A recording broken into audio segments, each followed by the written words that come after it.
have a right. You have no right. You have no right. The right was on me. Yeah. Now, soalan saya ialah, is it fair for me to allow you just to send one question? Ataupun soalan 8 ini sudah tentu saya bagi mereka yang hantar lebih banyak. So soalnya sama ada pembangkang atau tidak tak timbul.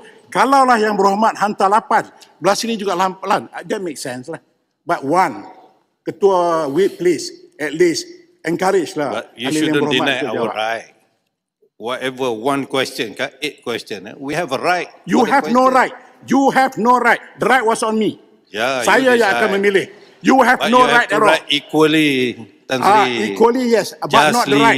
The word is not right. Cara adil. Adil, bukan adil. Right. Yeah. Because next time, please hantarlah, janganlah push, jangan tie my hand.